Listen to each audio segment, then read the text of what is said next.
Basic idea ഇതാണ്. Body ഇത് ഒരുപാട് സ്ട്രെസ്സിൻ്റെ കൗണ്ടർ പാർട്ടായിട്ടുള്ള ക്ഷീണം ബോഡിയിലുള്ള ഫാറ്റീഗ്. അപ്പോൾ ഈ ഫാറ്റീഗ് ബോഡിയിൽ വരുമ്പോൾ നമ്മുടെ ഓർഗൻസ്, ഇൻറ്റേർണൽ ഓർഗൻസിനെ അതൊന്ന് ബാധിക്കുകയാണ്. അതുകൊണ്ടാണ് ക്ഷീണം നമുക്ക് അനുഭവത്തിൽ കിടക്കുന്നത്. ഈ പുറത്തെ ശരീരമാണ്, അകത്തെ ഫങ്ഷനുണ്ട്. ഈ ഫങ്ഷനൊക്കെ കുറച്ച് ആൾട്ടർ ചെയ്ത് കിടക്കുക. ഈ സ്ട്രെസ്സും ഉണ്ട്. ആ സ്ട്രെസ്സിൻ്റെ റൂട്ട് ചിലപ്പോൾ പല സ്ഥലത്തു നിന്നായിരിക്കുന്നത്. മണിപ്പൂർ ചക്രത്തിന് മാത്രം അനുഭവമില്ല. സ്ട്രെസ് ഏത് ചക്രത്തിൽ നിന്ന് വരാം. പക്ഷേ ഈ സ്ട്രെസ്സിൻ്റെ കാസ് അവിടെ ട്രിഗേഡ് ആകുമ്പോൾ മണിപ്പൂർ ചക്രം ആക്റ്റീവായിട്ട് സ്ട്രെസ് ഹാർമോൺ അങ്ങ് പ്രൊഡ്യൂസ് ചെയ്ത് കൊടുക്കുമ്പം അത് പുഷ് ചെയ്യുന്നത് ഈ നമ്മുടെ ഈ പിടിച്ചിരിക്കുന്ന സാധനം ഉണ്ടല്ലോ, ആ സാധനത്തിനാണ് പുഷ് ചെയ്യുന്നത്. അപ്പോൾ അതിൽ റൂട്ട് ചെയ്തുകൊണ്ടാണ് ഈ സ്ട്രെസ് കയറി വരുന്നത്. അപ്പം അതിൻ്റെ ഫലമായിട്ട് ഉണ്ടാകുന്ന നമ്മുടെ ഫാറ്റീഗ്, അതിന് ക്ഷീണം, ഇൻറ്റേർണൽ ഓർഗൻസിൻ്റെ വിഷമം, ഇതെല്ലാം നമുക്ക് എങ്ങനെയും മാറ്റിയെടുത്തിട്ട് പറ്റും. എന്നാൽ അവിടെ കിടക്കാൻ അത്ര പെട്ടെന്ന് പോകത്തില്ല. അപ്പോൾ അത് പോകണമെന്നുണ്ടെങ്കിൽ നമുക്ക് കുറേ ജോലി ചെയ്തെങ്കിലേ പറ്റും. ബോഡി ഉണ്ടായിരിക്കുന്നത് ഈ ആഹാരത്തിൽ നിന്നാണ് ഉണ്ടായിരിക്കുന്നത്. നമ്മൾ കഴിക്കുന്ന ഭക്ഷണത്തിന് വലിയ പ്രാധാന്യമുണ്ട്. ശരീരത്തിൻ്റെ മോൾഡിങ് ഉണ്ടാക്കുന്നത്, അങ്ങനെ ഡെവലപ്പ് ചെയ്യുന്നതിലൊക്കെ. അപ്പോൾ അതനുസരിച്ച് നമ്മൾ ശരീരത്തിനെ ഒന്ന് കൃത്യമായിട്ട് അഡ്ജസ്റ്റ് ചെയ്ത് കൊടുക്കേണ്ട ആവശ്യമുണ്ട്. രണ്ട് രീതിയിലാണ് ശരീരത്തിനെ നമ്മൾ അഡ്ജസ്റ്റ് ചെയ്യുന്നത്. ഒന്ന് ആഹാരത്തിൻ്റെ ക്രമീകരണം. ബേസിക് സ്ഥലത്ത് കയറി പിടിക്കുകയാണെയോ ആഹാര ക്രമീകരണം വെക്കാനിപ്പോൾ. അപ്പോൾ ആഹാരത്തിൻ്റെ ക്രമീകരണം, അത് ആഹാരം ക്രമീകരിച്ചുകൊണ്ട് നമ്മൾ ആസനം പ്രാക്ടീസ് ചെയ്യുക. അപ്പോൾ ആസനം പ്രാക്ടീസ് ചെയ്യുമ്പോൾ നോക്കിക്കോളൂ, ഓരോ ആസനം, അതാണ് നമ്മൾ ഈ ദിവസങ്ങൾ ചെയ്യാൻ മനസ്സിൽ വെച്ചിരിക്കും. ഇപ്പം ഏതെങ്കിലും ഒരു ആസനം, തടാസനം,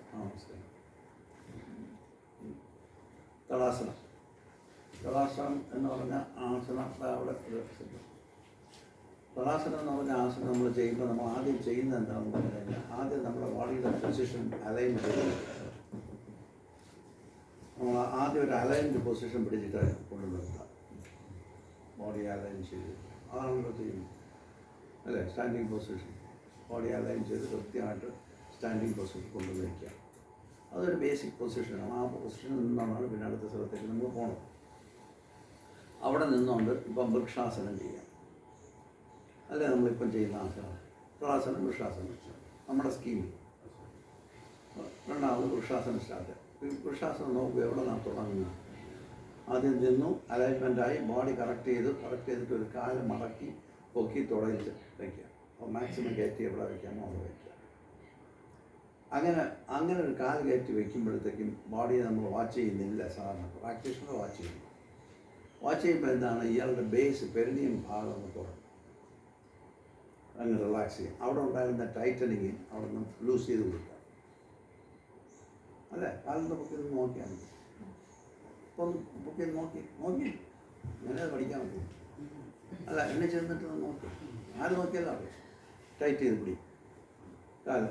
തടാസനത്തിൽ വന്ന് കയറി. ആദ്യം തടാസനം നോക്കണം. ആദ്യം തടാസനത്തിൽ നിന്നിട്ട് യു ഹാവ് ടു ഒബ്സർവ്.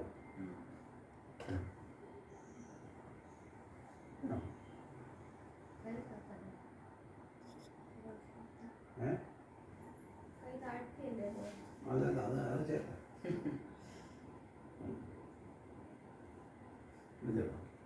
പ്രശ്നം.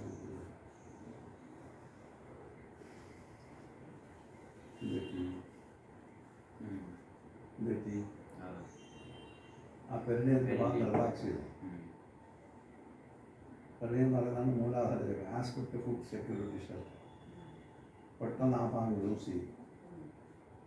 നമ്മളിങ്ങനെ നമ്മൾ ടൈറ്റ് ചെയ്തില്ല. നമ്മൾ എന്തെങ്കിലും ഉടനെ കാലിലിട്ട് നിൽക്കാൻ വേണ്ടിയുള്ളൊരു പ്രോബ്ലം വേണം. To get the position and to stay firm, you may be a little wobbling there. But base is released. അപ്പോൾ ആ ബേസിൽ ടൈറ്റ് നമുക്ക് എന്തെങ്കിലും പ്രശ്നം വരുമ്പോൾ മൂലാധാര ചക്രത്തിൽ whatever problems that we hold as a based on food security area, food security and shelter, and that area will have the tightening or continuous cycle from childhood onwards we may be tightening it. അവിടെ നമ്മൾ സാധാരണ അവിടെ awareness ഒന്നും വരത്തില്ല. കാലെടുത്ത് പൊക്കി അങ്ങോട്ടേക്കും അവിടെ അങ്ങ് ലൂസായി. നിങ്ങളെല്ലാവരും നോക്കിയോ? ഇപ്പോൾ നോക്കിയാൽ മതി, അറിയാം. നോക്കുക നോക്കിയാലേ അറിയാൻ പറ്റുള്ളൂ. നോക്ക് നമ്മൾ ക്ലാസ്സിൽ ആരും ചെയ്യണ്ടേ ഇത് നടത്താൻ ഇയൊക്കെ ചെയ്യണ്ട ഒറ്റ കാലത്ത് നിന്നാ പ്രയാസം. ആദ്യ ടൈറ്റിൽ വരാം. പലാസനം എന്ന് പറഞ്ഞാൽ മൗണ്ടൻ പോസാണ്, ഫേമായിട്ട് നിൽക്കുക. പേര് മൗണ്ടൻ പോസാണ്. മൗണ്ടൻ പോസ്, ഇതിനും മൗണ്ടൻ പോസ് എന്നല്ലേ പറയാം? അതിനും മൗണ്ടൻ പോസ്. അത്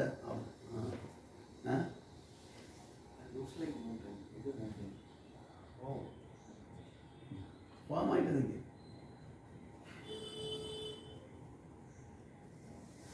പതുക്കെ നമ്മളെല്ലാം പതുക്കെ ചെയ്തെല്ലാം അറിയാൻ പറ്റും.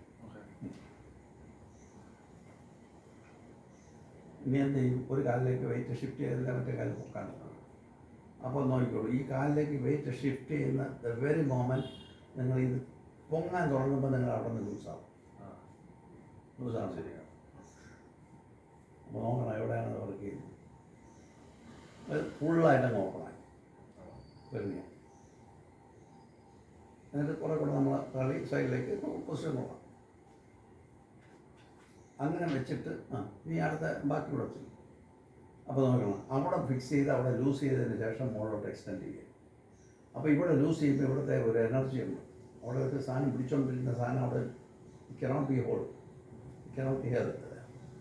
അപ്പോൾ അവിടെ നിന്ന് നമ്മൾ ഈ സാധനത്തെ ചെറുക്കി ചെയ്താൽ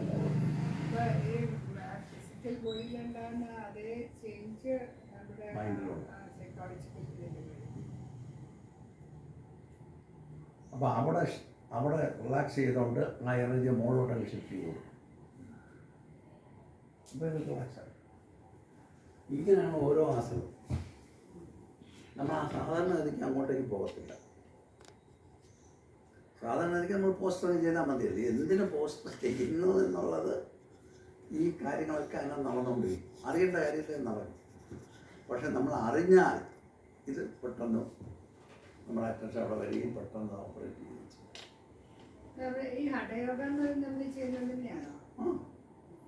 ഹഠയോഗത്തിനും മറ്റേ സാധാരണ പതഞ്ജലിയുടെ യോഗത്തിനും തമ്മിലുള്ള വ്യത്യാസം വെച്ചാൽ യമനിയമാദികൾ മനസ്സിലാകുന്ന മലയാളത്തിൽ തുടങ്ങിപ്പോയി. അതുകൊണ്ട് മലയാളത്തിൽ അപ്പോൾ യമനിയമാദികൾ ഈ ഹഠയോഗത്തിൽ സ്ട്രെസ് ചെയ്യുന്നില്ല, പറയുന്നില്ല. ഹഠയോഗത്തിൽ പറയുന്നത് ഈ പ്യൂരിഫിക്കറ്ററി പ്രോഗ്രാംസ്, ഷഡ്ക്രിയാസം,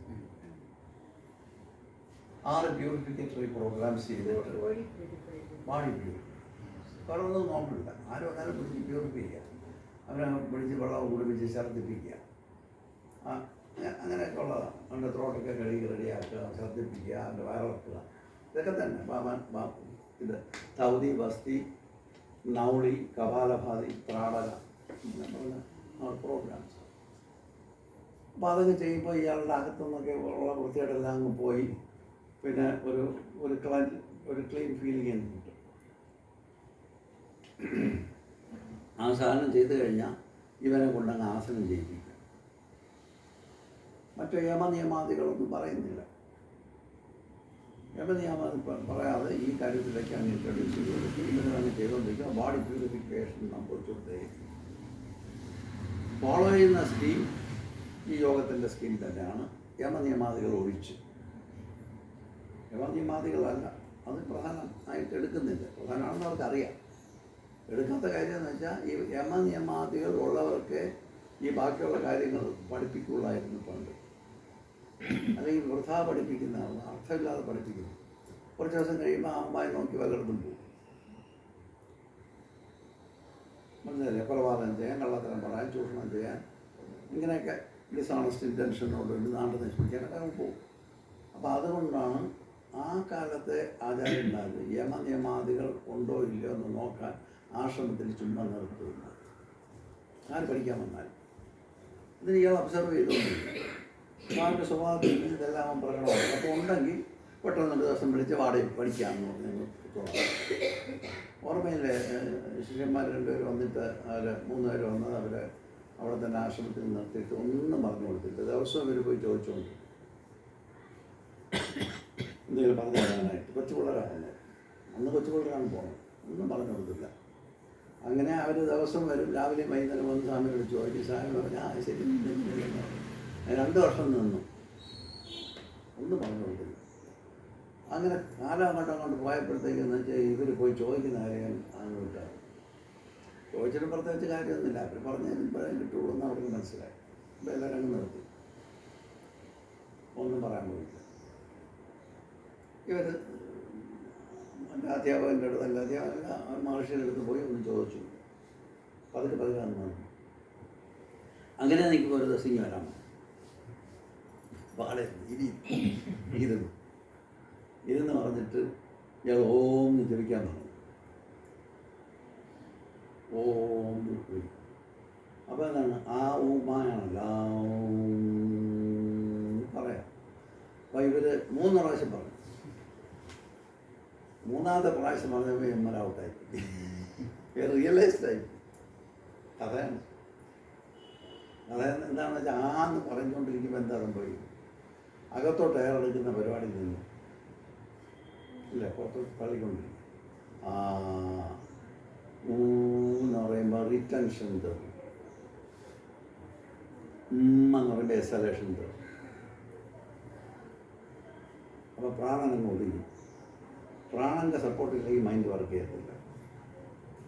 പ്രാണനം ഒതുങ്ങിയപ്പോൾ മൈൻഡ് അങ്ങ് ഒതുങ്ങി. ഇവർ 3 റിയലൈസ്ഡ് ആയിട്ട് ഇമീഡിയറ്റായിട്ട്. കഥയാണ് വെളിച്ചത്തിലെ കഥ. അതായിരിക്കും നമുക്കുള്ള കഥ എഴുതി വെച്ചിരിക്കുന്നതായിരിക്കും. അതെല്ലാം സത്യമാണെന്ന് വിചാരിക്കാം, എങ്കിലും ഒരാളിങ്ങനെ സാധനമാണ്. അപ്പം അത് കഴിഞ്ഞു. പണ്ടിങ്ങനെ ആയിരുന്നു സംഭവം. ഇങ്ങനെ നിർത്തിയിട്ട് അവരിങ്ങനെ നോക്കി നിൽക്കുമ്പോൾ ഒരു ദിവസം ഇത് ശരിയായില്ലോ എന്ന് പറഞ്ഞിട്ട് അപ്പോഴാണ് പറഞ്ഞത്. ഇപ്പോൾ വരുന്നതിന് അന്ന് തന്നെ റിയലൈസ് ചെയ്യാൻ വരികയാണല്ലോ ആളുകൾ. അവരും അങ്ങനെ തന്നെ ഉണ്ട്. വന്നതിൻ്റെ അന്ന് തന്നെ അങ്ങ് അറിയും. എന്ന് വെച്ചാൽ നമ്മുടെ ജീവിത പദ്ധതി ഒന്നും അതിനനുഗുണമായിട്ടല്ല, നമ്മുടെ മൈൻഡും അവിടെയല്ല. ഒരു ഫാസിനേഷൻ നമ്മൾ വരുന്നു, റിയലൈസേഷൻ കിട്ടിയാൽ കുഴപ്പമില്ല, ഇരിക്കട്ടെ അതും കൂടെ എന്ന് വിചാരിച്ചിട്ട് ആളുകൾ ഈ വരുന്നു. പ്രധാന കാര്യങ്ങളൊക്കെ നമ്മൾ എടുത്ത് വെച്ചിരുന്നാൽ നല്ലതല്ല. എപ്പോഴെങ്കിലും ഉപയോഗം വരും എന്ന് പറഞ്ഞാൽ അതെടുത്ത് വയ്ക്കാൻ വേണ്ടിയുള്ള പരിപാടി കൊണ്ടുപോകും. അങ്ങനെ സന്യാസിമാരൊക്കെ ഇത് നോർമലാണ്. എന്തെങ്കിലും മാറ്റം ഉണ്ടെന്ന് പറഞ്ഞാൽ അവിടെ പോയി അയാൾ പറയുന്ന ഒരു കാര്യം ഇൻറ്റൻസ് ആയിട്ട് ചെയ്യത്തുമില്ല, അല്ല ചെയ്യത്തില്ല. അപ്പം പിന്നെ ഇതൊന്നും നടക്കത്തില്ല. അങ്ങനെയാണ് ഇത് സംഭവിക്കുന്നത്. അപ്പോൾ അതിന് മറ്റേ യോഗത്തിലാണെന്നുണ്ടെങ്കിൽ ഈ പണ്ടത്തെ യോഗ സിസ്റ്റത്തിൽ നിയമാദികൾ നോക്കിയിട്ടാണ് ഡിസൈഡ് ചെയ്യുന്നത് ഇങ്ങോട്ട് പോകാം അങ്ങോട്ട് പോകാം. പടയോഗത്തിൽ വന്നപ്പോഴത്തേക്ക് ആ പരിപാടി വെച്ചാൽ ഒരുത്തനും വരില്ല എന്ന് മനസ്സിലായി. യോഗമേ പൊട്ടിക്കെട്ടേണ്ടി വരും എന്ന് മനസ്സിലായി. പഠിക്കാൻ ഒരുത്തിനും കിട്ടത്തില്ല. അഥവാ ഇനി ഞാൻ ഭരതന്മാർ വന്നാൽ അവരെ പഠിപ്പിക്കാനും പറ്റില്ല. അങ്ങനെ സാഹചര്യങ്ങളെല്ലാം കൂടെ പറയുക. ഇനിയിപ്പോൾ റിട്ടയർമെൻറ്റ് പരിപാടിയിലേക്ക് നിൽക്കുന്ന സമയത്താണ് ഒരാളിങ്ങ് വന്നു. അങ്ങനെയാണ് സാത്മാരാമൻ എന്ന് പറഞ്ഞ ഒരു സന്യാസി. അപ്പോൾ അങ്ങനെ പറഞ്ഞ് ഈ പരിപാടി ഒന്നും നടക്കില്ല, യോഗമേ ഇപ്പം പോകും. അപ്പോൾ അതുകൊണ്ട് അങ്ങനെ എന്ന് പറഞ്ഞാൽ പാട് വയറിളക്കാന്ന് ധൗതി, വസ്തി, കപാലവാദി, ത്രാടകൻ, നൗളി എല്ലാം കൂടെ അങ്ങ് ചെയ്ത് വന്നപ്പോഴത്തേക്കും നല്ലൊരു സുഖം. കാരണം ഇവൻ്റെ എല്ലാം സ്റ്റർ ചെയ്യാം. അകത്ത് ഭക്ഷണങ്ങളൊക്കെ അതിൻ്റെ കൂടെ ഉണ്ട്. നൗളിയൊക്കെ ക്രിയയൊക്കെ എല്ലാം ചെയ്ത് കഴിഞ്ഞ് ഇവർ നല്ല ഒരു ഉത്സാഹം വന്നപ്പോൾ ഇവനെ ആസനത്തിലോട്ടങ്ങ് ഇറങ്ങി. ഇവൻ ആസനം ഒന്ന് ചെയ്യാൻ തുടങ്ങി. ഇപ്പോൾ നല്ല ഇൻട്രസ്റ്റ് ആയിട്ട് ആസനം പോവുക. ഇത് തുടർന്നുകൊണ്ടിരിക്കും. ഈ പ്യൂരിഫിക്കേറ്ററി പ്രോഗ്രാം തുടർന്നുകൊണ്ടിരിക്കും. അങ്ങനെ ഇവരങ്ങ് ക്ലീനായി, ബോഡി അങ്ങ് ക്ലീനായി, ഇതിനകത്ത് കമ്മിറ്റഡുമായി. അങ്ങനെ വന്നപ്പോഴത്തേക്ക് ഇവൻ്റെ ഇൻറ്റേർണൽ സൈക്കിയും അവൻ്റെ ബോഡിയും എല്ലാം ക്ലിയറായി വന്ന് അങ്ങനെ എക്സ്പീരിയൻസിലോട്ട് കടക്കാം. അതാണ് ഈ ഹഠയോഗത്തിൻ്റെ ഒരു മാറ്റം. പിന്നെ അതിനകത്ത് ഈ ക്രിയകളെന്ന് പറഞ്ഞ ക്രിയകൾ, ഇതെല്ലാം ക്രിയകൾക്ക് പുറമേ തന്നെ കുറേ ശ്വാസം കൊണ്ടുള്ള ക്രിയകളുണ്ട് അതിനകത്ത്.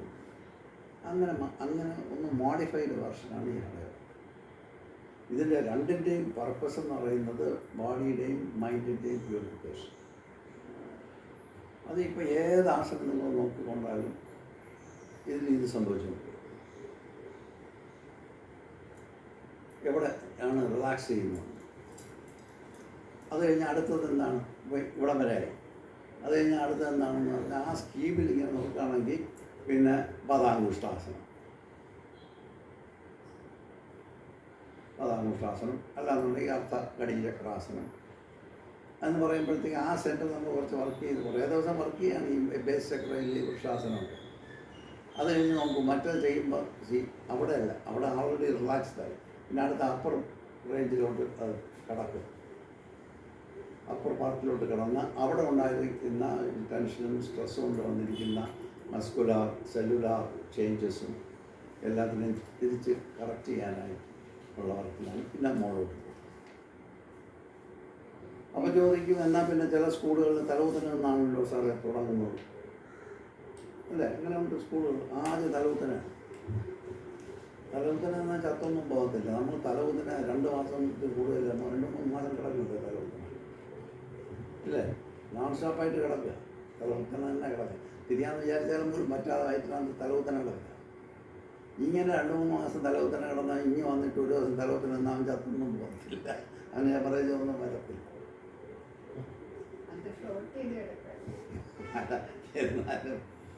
എന്നാലും ഇവിടെ തല താഴോട്ടിരിക്കുക. സപ്ലൈ ഉണ്ട്. അട്രാക്ഷൻ എന്ന് പറഞ്ഞൊരു സാധനം ഉണ്ടല്ലോ, ഗ്രാവിറ്റി. ഈ ഗ്രാവിറ്റി ഇപ്പോഴും ഉണ്ടല്ലോ ഇല്ലേ? ഉണ്ട്. ആ ഫ്ലോട്ട് ചെയ്ത് കിടന്നാൽ ഈ ഗ്രാവിറ്റി പുള്ളി കിടക്കുകയാണ്. അപ്പോൾ അതുകൊണ്ട് അങ്ങനെ ഒരു സിസ്റ്റം അങ്ങനെ ഉണ്ടാക്കി വെച്ചിരിക്കും. അപ്പോൾ അവർ തുടങ്ങിയിരിക്കുന്ന തലവുത്തന എന്നിട്ട് ഇങ്ങനെ ഇറങ്ങി വന്നതല്ല, അതിൽ തുടങ്ങിയിട്ട് പോയാലും കുഴപ്പമൊന്നും വരില്ല എന്ന് പറഞ്ഞാൽ അവരിവിടെ നിന്ന് പുറമോട്ട് പോയി.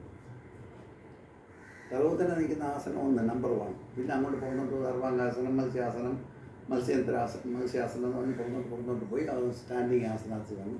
നമ്മൾ എങ്ങനെ എണ്ണിട്ടെന്നോ അതുപോലെ എണ്ണിട്ടായിരുന്നു. ഈ 2 സ്കീമും ഇതെല്ലാം പ്രബലമായ സ്കീംസാണ്. ഈ 2 സ്കീമും ഉണ്ടല്ലേ? അവിടെ എങ്ങനെയല്ലേ? ശിവാനന്ദ തലവുത്തനാണ്. ബീഹാർ സ്കൂൾ ഓഫ് യോഗ കാലിൽ നിന്നിട്ടാണ്. മനസ്സ് ഇത് ഡിഫറെൻറ്റ് സ്കീംസാണ്, ഇതിനൊക്കെ വരാം. അപ്പോൾ ഇതിൻ്റെ എല്ലാത്തിൻ്റെയും പർപ്പസ് എന്ന് പറഞ്ഞാൽ ഇത് നമ്മുടെ ബോഡി നമ്മൾ ജീവിച്ച് കുറച്ച് ദിവസം കൊണ്ട് വരുമ്പോൾ നല്ല സ്ട്രെസ്ഡാണ്. സ്ട്രെസ് ഏത് സോഴ്സിൽ നിന്നാണ് വരുന്നോ ആ വരുന്ന സോഴ്സിനനുസരിച്ചുള്ള ടൈറ്റനിങ് ഉണ്ടാകും ബോഡിയിൽ. അങ്ങനെ വരുമ്പോൾ അവിടുത്തെ സെൽസിന് നോർമലായി ഫങ്ഷൻ ചെയ്യാൻ പറ്റാതെ ഒരു ശ്വാസം മുട്ടൽ പോലൊരു സ്ഥലത്ത് അത് നിൽക്കുക. അപ്പോൾ ആ സ്ഥലത്ത് നിന്നുകൊണ്ട് അതിനെ റിലാക്സ് ചെയ്യിപ്പിക്കുക. ഇതെല്ലാം ചെയ്യുന്ന ആ റിലാക്സേഷൻ വേണ്ടി. അതുകൊണ്ടാണ് ഈ ആസനത്തിനകത്ത് നമ്മൾ ചെയ്യുമ്പോൾ ആസനത്തിൽ 2 കാര്യങ്ങളുണ്ട്. ഒന്ന് പോസിങ്, അതർ ഇസ് റീപോസിങ് അല്ലേ? ആദ്യം പോസിൽ തന്നെയാണ്. പോസിൽ നല്ല ടൈറ്റായിട്ട് നിൽക്കുകയാണ്. അവിടെ നിന്നുകൊണ്ട് റീപോസ് ചെയ്യുക. ആ റീപോസ് ചെയ്യുമ്പോഴാണ് അതിൻ്റെ ഇഫക്റ്റ് വരുന്നത്. ഇപ്പോൾ നമുക്ക് അതിന് നേരം കിട്ടില്ല. ആസനം തന്നെ 10-64 പഠിക്കാൻ കിടക്കുന്നു. ഇപ്പോൾ റീപോസ് ചെയ്യണമെങ്കിൽ അത് നാളെ ചെയ്യാം. ഞാൻ വീട്ടിൽ പോയി റീപോസ് ചെയ്തോളാം. ഇത് 2 കൂടെ ചേരുമ്പോഴാണ് ആസനമാകുന്നത്. ആദ്യം പോസിൽ വരിക. പോസിൽ നിന്നുകൊണ്ട് റീപോസ് ചെയ്യുക. ഏതെങ്കിലും ഒരു അക്ഷയിൽ നിന്ന് പിടിച്ച് വരിക, റീപോസ്. മിക്കവാറും ലിംസിൽ നിന്ന് വരിക, മോളോ റീപോസ് ചെയ്ത് റിലാക്സ്. അപ്പോൾ അങ്ങനെ എല്ലാ സെൻറ്ററും ടച്ച് ചെയ്യും. ഓരോ ആസനവും ടച്ച് ചെയ്യുന്ന സെൻറ്റേഴ്സും ആ സെൻറ്ററുമായി കറസ്പോണ്ട് ചെയ്തിരിക്കുന്ന ഇൻറ്റേർണൽ ഓർഗൻസ് ഉണ്ട്. ഇപ്പം കണ്ടല്ലോ നമ്മൾ ഈ ടാബുലേഷനിൽ നമ്മൾ നോക്കി. ആ ഇൻറ്റേർണൽ ഓർഗൻസിൽ ആണ് ഇതിൻ്റെ ഓപ്പറേഷൻ പോകുന്നത്. അപ്പോൾ അത് എനേബിൾ ചെയ്യാൻ വേണ്ടി നമ്മുടെ അറ്റൻഷൻ കൂടെ അവിടെ വേണം. അപ്പോൾ അത് പെട്ടെന്ന് അങ്ങനെയാണ്. അപ്പോൾ ആ പോസിബിലിറ്റി ഉണ്ട്. അപ്പോൾ അങ്ങനെ വളരെ സയൻറ്റിഫിക് ആയിട്ടാണ് ഇത് വർക്കൗട്ട് ചെയ്തിട്ടില്ലേ.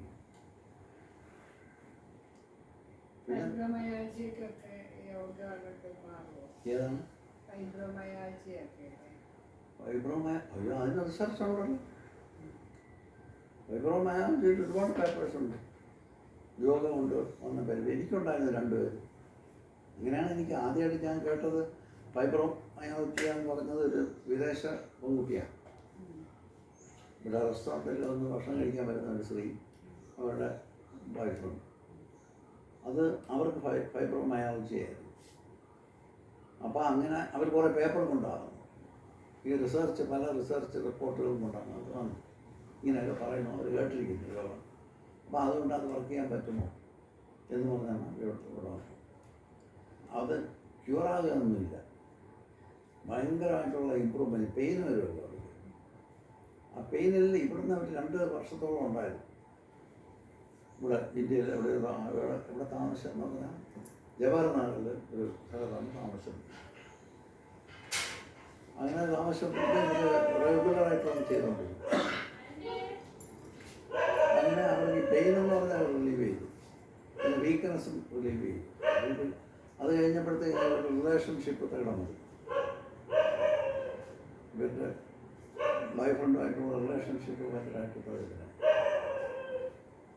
അങ്ങനെ തലവുത്തനായി എല്ലാം പൊളിഞ്ഞ് വന്ന സമയത്ത് ഒരു പിന്നെയും തുടങ്ങും. അപ്പോൾ ഇത് നമുക്ക് ഹാൻഡിൽ ചെയ്യാം, നിലനിർത്താൻ പറ്റും. അങ്ങനെ കുറേ കാലം നിൽക്കുക. ജീവിക്കാൻ കുറേ കാലം എല്ലാം ഉണ്ട്, അത് കഴിയുമ്പോൾ പോകുമല്ലോ. അപ്പോൾ അങ്ങനെ ഇത് ചെയ്യാൻ പറ്റും. അത് എനിക്ക് ഞാനിട്ട് ഡയറക്റ്റ് എക്സ്പീരിയൻസ് ഈ ഫൈബ്രോ മാനേജ് വർക്ക് ചെയ്യും. പിന്നെ ഒരുപാടൊക്കെ അങ്ങ് പോയി വീക്കനിങ് എക്സസൈസൊക്കെ വന്ന് പോയി മസിൽസ് എല്ലാം വീക്കനായി ഡിറ്റീറിയേറ്റ് ചെയ്ത് പക്ഷേ അതിൻ്റെ തുടക്കത്തിൽ നമുക്ക് റെക്കഗ്നൈസ് ചെയ്യാൻ പറ്റുകയാണെന്നുണ്ടെങ്കിൽ നമുക്ക് അതിൻ്റെ ഡീജനറേഷൻ പ്രിവെൻറ്റ് ചെയ്യും. അപ്പോൾ അതുകൊണ്ടാണ് യോഗ നമുക്ക് പ്രിവെൻഷൻ ഉണ്ട്. പ്രിവെൻറ്റീവ് മെഡിസിൻ്റെ കൂട്ടത്തിലാണ് ആയുർവേദ യോഗത്തിന് പെടുത്തിയിരിക്കുന്നത്. ഇപ്പോൾ അതെല്ലാം മാറിയിട്ട് ട്രീറ്റ്മെൻറ്റിൻ്റെ മെയിൻ പരിപാടിയായിട്ട് ഉൾപ്പെടുത്തിയിട്ടുണ്ട് യോഗ. ഇത് പ്രിവെൻഷന് വർക്ക് ചെയ്യുന്നുള്ളത് അവർക്ക് നേരത്തെ അറിയാമായിരുന്നു, അതുകൊണ്ട് അവർ കൊടുത്തുകൊണ്ടിരുന്നു. പിന്നെ ചിലപ്പം അതിനകത്ത് ഇങ്ങനെ അസുഖം ചിലപ്പം മാറും. ഹാർട്ട് അറ്റാക്ക് വരാണെങ്കിൽ ഇത് മാറും പലതും എന്നോട് തന്നെ കറക്റ്റായിരിക്കും. പെട്ടെന്ന് ആംബുലൻസ് പിടിച്ച് ആശുപത്രി പോയി എല്ലാം ചെയ്യാമെങ്കിൽ ചെയ്താൽ ചിലപ്പോൾ കിടക്കും. നമ്മൾ പറഞ്ഞാൽ മോശമാണ് യോഗ ആചാര്യനോട് പറയാൻ. ഹാർട്ട് അറ്റാക്ക് വരാം ആംബുലൻസ് പിടിച്ച് പോകാൻ അവിടെ നിന്ന് ഭയങ്കര ധ്യാനിച്ചാൽ മതി, എല്ലാം ശരിയാവുന്ന ധ്യാനത്തിൽ സമാധിയാവും. പിന്നെ അതിനകത്ത് ഒരുപാട് ക്രിയകളില്ലേ നമ്മുടെ ഈ ആദ്യം പറഞ്ഞ ഷക്രിയാസിലുള്ള കാര്യങ്ങളൊക്കെ ഉണ്ട്. നൗളി ചേണിങ് ആണിത്. എലമെൻ്ററി സിസ്റ്റം നമ്മൾ ചേൺ ചെയ്യാം ഇഷ്ടമൊക്കെ. അപ്പോൾ അതിനെ ആക്ടിവേറ്റ് ചെയ്ത് വയ്ക്കും. പക്ഷെ അതിനകത്ത് ഇൻ്റർണൽ ഹെമറേജ് കുഴപ്പമില്ല, ആർക്ക് ചെയ്യാം, ആർക്ക് ചെയ്തെന്നുള്ളത് നമ്മൾ നോക്കി അതിൻ്റെ കണ്ടീഷൻ മനസ്സിലാക്കി അത് കുറേശ്ശെ ഇൻട്രൊഡ്യൂസ് ചെയ്ത് ഞാൻ പറയുന്ന ഷക്രിയാസ് എല്ലാം ചെയ്തിട്ട് പതുക്കെ പ്രാക്ടീസിലേക്ക് ഇറങ്ങി വന്നാൽ എനിക്ക് വളരെ ഒരു കഴിവുകളുടെ രക്ഷപ്പെടാം. എനിക്ക് കുറേ എക്സ്പീരിയൻസ് ഉണ്ട്. ഒരു കളവൻ എൻ്റെ സത്സംഗത്തിന് വന്നിരുന്നു. ഇറ്റലിയിലാണ്, സ്റ്റോക്ക്ഹോം. എൻ്റെ ആദ്യത്തെ സത്സംഗം സ്റ്റോക്ക്ഹോമിൽ. അപ്പോൾ അയാൾ വന്ന് പിന്നെ ആ സത്സംഗം അറ്റൻഡ് ചെയ്യാൻ വന്നു. അപ്പോൾ ഇയാൾ ഒരു രക്ഷയില്ല. അത് ഇരിക്കാനും പോയി നിൽക്കാനും പോയി അയാൾക്കുള്ള കഷ്ടപ്പായ അറിയണമെന്ന് ആഗ്രഹമുള്ള ആളാണ്. അയാളുടെ സത്സംഗം എങ്ങനെയല്ല കേട്ട് റെസ്റ്റ്ലെസ് അയാൾ പോയി. എന്നിട്ട് പിന്നെ ഇയാൾ എന്നെ വിളിച്ച് ഇയാൾക്ക് ഇത് ശരിപ്പെടുത്തി എടുക്കാൻ പറ്റുമെന്ന് പറഞ്ഞിട്ടുണ്ട്. അപ്പോൾ ഞാൻ പറഞ്ഞൊരു കോഴ്സ് തുടങ്ങുന്നുണ്ട്, ആ കോഴ്സിന് ജോയിൻ ചെയ്യാം. അങ്ങനെ ഇയാൾ ഒരു മാസത്തെ ഒരു കോഴ്സ് 8 ക്ലാസ് അത്രേ ഉള്ളൂ. അവിടെ അത്രയാണ് 8 ക്ലാസ് കൊണ്ട് യോഗം പഠിച്ചിട്ട് പോകണം. അപ്പോൾ 8 ക്ലാസ് ചെയ്ത് അയാൾ പോയി. ആദ്യം കാലും കൈയൊന്നും വരത്തില്ല, അയാൾ ഒരു സ്ഥലത്ത് എത്തത്തില്ല, ഒരു സ്റ്റിഫാണ്. അതെല്ലാം കഴിഞ്ഞ് പഠിച്ചിട്ട് ഇയാൾ പോയി. കുറേ നാൾ കഴിഞ്ഞ് പിന്നെ ഞാൻ അവിടെ അങ്ങനെ സിറ്റിയിൽ പോയിട്ടൊന്നും നടന്നില്ല. പിന്നെ ഞാൻ കുറേ വർഷം കഴിഞ്ഞിട്ട് 3-4 വർഷം കഴിഞ്ഞിട്ട് സിറ്റിയിൽ ആരോ ഓർഗനൈസ് ചെയ്ത് നമുക്ക് വേണ്ടി ഓർഗനൈസ് ചെയ്ത് സത്സംഗത്തിന് അവിടെ പോയി. അവിടെ പോയിരുന്ന് സത്സംഗം എല്ലാം കഴിഞ്ഞ് കഴിഞ്ഞപ്പോൾ ഒരാൾ എൻ്റെ അടുത്ത് വന്നു. നല്ല യൂസ്ഫുള്ളായിട്ടുള്ള എൻ്റെ അടുത്ത് വന്നിട്ട് പരിചയം കാണിച്ച് റിമെമ്പർ മീ എന്ന് ചോദിച്ചു. എനിക്ക് ഇയാൾ ഒരു പിടിയും കിട്ടിയില്ല. എനിക്ക് ഒരു കളവനായിരുന്ന ആളാണ്. നല്ല സ്മാർട്ടായിട്ട് അയാൾ നിൽക്കുക. അപ്പോൾ അയാൾ പറഞ്ഞ് ഇന്നാലാണെന്ന് പറഞ്ഞപ്പോഴത്തേക്ക് ഞാൻ പെട്ടെന്ന് എനിക്ക് വിശ്വസിക്കാൻ പറ്റാത്ത മാറ്റം. അത് ഞാൻ പറഞ്ഞില്ല. അപ്പോൾ അയാൾ പറഞ്ഞ് ഞാൻ ചോദിച്ചു അയാളോട് നിങ്ങൾ എന്ത് ചെയ്യുന്ന എന്തെങ്കിലും വേറെ എന്തെങ്കിലും പർട്ടിക്കുലറായിട്ട് വല്ലതും ചെയ്യുന്നുണ്ടോ? അപ്പോൾ അയാൾ പറഞ്ഞു ഞാനൊന്നും ചെയ്യുന്നില്ല, ഞാൻ ആകെ കൂടി സാറ് പറഞ്ഞാൽ ഇത്രയും ആസനം ഡെയിലി രാവിലെ ഞാൻ ചെയ്യും, വേറെ ഒന്നും ഞാൻ ചെയ്യുന്നില്ല. അയാളുടെ ശരീരത്തിൽ അതങ്ങാണെങ്കിൽ അതങ്ങ് വർക്ക് ചെയ്യും. ഇത് നമുക്ക് ജനറലൈസ് ചെയ്യാൻ പറ്റത്തില്ല. അല്ലെങ്കിൽ നമ്മൾ ഒരു 10-100 ആളെ നിർത്തി ചെയ്യിപ്പിച്ചിട്ട് അവരെല്ലാം റെക്കോർഡ് ചെയ്ത് വെച്ച് ഇതൊക്കെ മെഷർ ചെയ്ത് വെച്ചാൽ നമുക്ക് പറയാൻ തന്നെയാണ്. പക്ഷേ ഇങ്ങനെ പേഴ്സണൽ അനുഭവങ്ങളിൽ ഇങ്ങനെ യൂത്ത്ഫുൾനെസ് വരെ ഇതൊക്കെ പറഞ്ഞിട്ടുണ്ട്. എത്ര വർഷം ഗ്യാപ്പാ കാണുന്നത്? മൂന്ന് വർഷം വർഷം ഇത്രേ ഉള്ളൂ. 3 വർഷം ഭയങ്കരമായിട്ട് എനിക്ക് വിശ്വസിക്കാൻ പറ്റാ അയാളാണെന്ന് എനിക്ക് മനസ്സിലായേ ഇല്ല. ഒരു പ്രാവശ്യമാണ് ആദ്യം കണ്ടത്. അത് കഴിഞ്ഞിട്ട് ഇയാൾ ക്ലാസ്സിന് വന്ന 1 മാസം ആഴ്ചയിൽ 3 ക്ലാസ്സേ ഉള്ളൂ. ആ ക്ലാസ് അയാളാണ് ഈ മാറ്റം വന്നിട്ട് ആളായി മാറി. 3 വർഷം കഴിഞ്ഞപ്പോൾ അയാളെല്ലാം ഇതായി.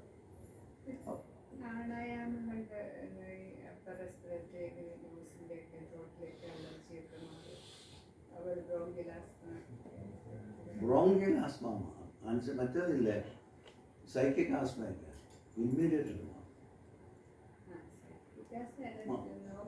നോർമൽ ആസ്മയ്ക്ക് വലിയ മാറ്റമാണ്. അതിലൊരാളല്ലേ വൃന്ദ, പറഞ്ഞില്ലേ ഹിമാലയത്തിൽ പോയ വൃന്ദ. അലർജി ഒന്ന് ഡാക്ടറെ ചോദിക്കും. 5:30 വിസ 5:30 കഴിഞ്ഞു. പിന്നെ നല്ല ഇതായോണ്ട് ഓർമ്മിപ്പിക്കാത്തതാണ്.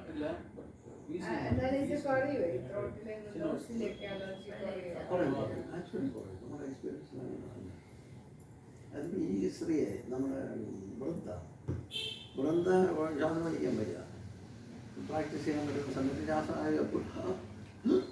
ഇങ്ങനെ വലിച്ചുകൊണ്ടിരുന്നതാണ്. അപ്പോൾ ഇവർ ഹിമാലയത്തിൽ ആരാണോ പറഞ്ഞത്, ഇവിടെ ഹിമാലയത്തിൽ ആരോ പറഞ്ഞു വിട്ട് ആണ്.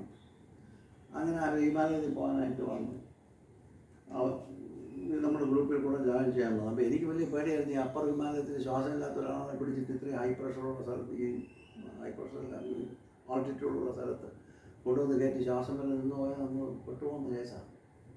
അപ്പോൾ ഞാൻ നിരുത്സാഹപ്പെടുത്തുകയാണ് ചെയ്തത്. പിന്നെ അവർ നിർബന്ധമായിട്ട് വരുന്നു എന്ന് പറഞ്ഞു. അപ്പോൾ ഞാൻ ഭർത്താവിനടുത്ത് പറഞ്ഞിട്ട് പെർമിഷൻ വാങ്ങിച്ചു പറഞ്ഞു. അങ്ങനെ ഭർത്താവിൻ്റെ പെർമിഷനൊക്കെ വാങ്ങിച്ചെന്ന് പറഞ്ഞ് അവർ വന്നു.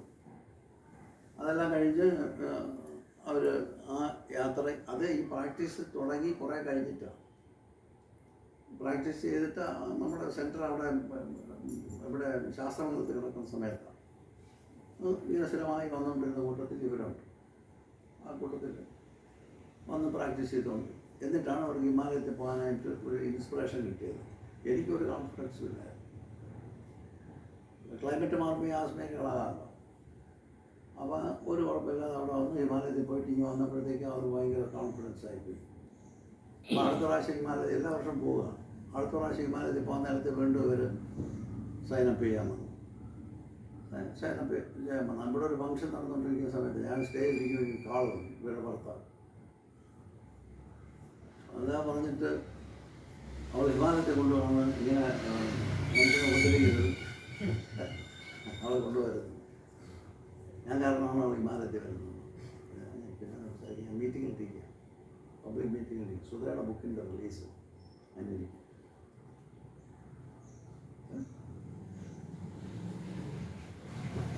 അതിലാണ് ഞാൻ ഇരിക്കുന്ന സമയത്ത്. അപ്പോൾ പിന്നെ സംസാരിക്കാതെ നടന്നു. രാത്രി ഞാൻ അയാളെ വിളിച്ചു. അയാളെ വിളിച്ചിട്ട് പറഞ്ഞ് ഇത് ഞാൻ ആദ്യം പെർമിഷൻ വാങ്ങിച്ചിട്ട് വരാനാണ് ഞാൻ പറഞ്ഞിരുന്നത്. അപ്പോൾ പെർമിഷൻ കൊടുത്തുകൊണ്ടായിരിക്കുമല്ലോ അവർ വന്നത്. എനിക്കറിഞ്ഞൂടാ നിങ്ങളുടെ കാര്യങ്ങളൊന്നും എനിക്കറിയത്തില്ല. അപ്പോൾ അതുകൊണ്ട് ഇപ്രാവശ്യം നിങ്ങൾ പെർമിഷൻ കൊടുക്കുന്നില്ലേ അത് വരില്ല. അതാണ് സംഭവം. അപ്പം ഇത് ഞാൻ ഈ ആളുകളെ പിടിച്ചുകൊണ്ട് വിമാനത്തിൽ പോകാനല്ല എൻ്റെ ജോലി. അന്ന് എൻ്റെ ജോലിപ്പെട്ട കാര്യങ്ങളൊന്നും. അപ്പോൾ അതുകൊണ്ട് അവരെ പറഞ്ഞു മര്യാദയ്ക്ക് അവരെ നിർത്തുക. എന്നെ വിളിച്ചാൽ അത് പറയാം.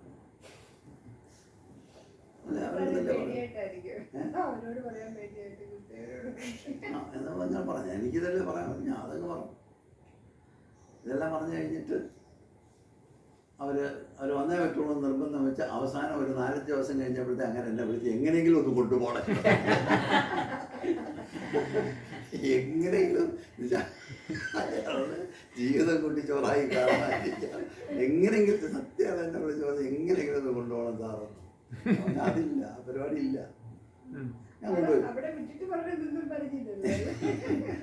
എന്ത് പറ്റി? അവർ പോയി വേറൊരു ഗ്രൂപ്പിൻ്റെ കൂടെ.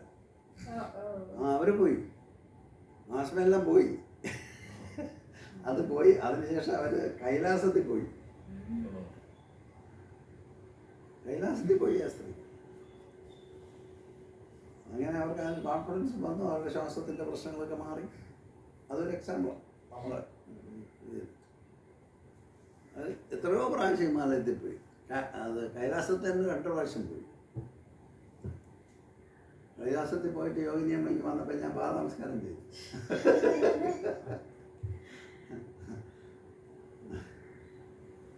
അപ്പോൾ ഇങ്ങനെയുണ്ട്. അപ്പോൾ ഇത് നമ്മൾ വളരെ ഇൻറ്റൻസായിട്ട് നമ്മൾ പ്രാക്ടീസ് ചെയ്യുകയാണെങ്കിൽ നമ്മുടെ ശരീരത്തിൻ്റെ ഫറ്റീഗൊക്കെ മാറുകയും മൈൻഡിൻ്റെ സ്ട്രെസ് കുറയുകയും ബോഡിയുടെ ഫങ്ഷനൊക്കെ കറക്റ്റ് ചെയ്യുകയും ചെയ്യാം. പിന്നെ ഒരുപാട് എയിൽമെൻറ്റ് വന്നു പോയാൽ ഒന്നും ചെയ്യാൻ ഒക്കത്തില്ല. നേരെ ആശുപത്രിയിൽ പോയിട്ട് അറുത്ത് കളയുക, വെച്ച് പിടിപ്പിക്കുക, എന്തെങ്കിലും ചെയ്തിട്ട് സമാനമായിട്ട് ജീവിക്കാൻ നോക്കാം. എൻ്റെ ഹസ്ബൻഡ് ശ്രീയുടെ യോഗയും ശിവശനക്രിയയൊക്കെ ചെയ്തിട്ടുണ്ട് 3-4 വർഷം. അപ്പോൾ ആ ചെയ്തിരുന്ന അത്രയും കാലം ജലദോഷം പോലും വരില്ലായിരുന്നു. പിന്നെ ഒരു പ്രശ്നം പറ്റുന്നതെന്ന് വെച്ചാൽ ഈ വീടിൻ്റെ ഫ്രണ്ടിൽ വരാന്തയിൽ ഇരുന്നിട്ടാണ് ചെയ്യാറ് നൈറ്റ് ടൈമിൽ. അപ്പോൾ എൻ്റെ മൂത്ത മോൻ അടുത്ത വീട്ടിൽ ഇരിക്കുകയായിരുന്നു. അപ്പോൾ ആ സമയത്ത് ആ വീട്ടിൽ ചേട്ടനുണ്ട്. അപ്പോൾ ശ്രീചേട്ടങ്ങനെ ഓം അങ്ങനെ ഉറക്കെ വിളിക്കണം എന്നാണ് ശ്രീ പഠിപ്പിച്ചു വിട്ടേക്കുന്നത്. അപ്പോൾ രാത്രി 9 മണിയായപ്പോഴേക്കും ഓം വിളിക്കുകയാണ്. അപ്പോൾ ചുറ്റുപാടൊക്കെയാണ്. അപ്പോൾ അടുത്ത വീട്ടിലെ ആ ചേട്ടൻ്റെ വീട്ടിലിരിക്കുകയായിട്ട് കൂട്ടുന്നത്. അപ്പോൾ ആ ചേട്ടൻ പറയും, എവിടുന്നാണ് ഈ സമയമാകുമ്പോൾ ഒരു പട്ടി പോയി.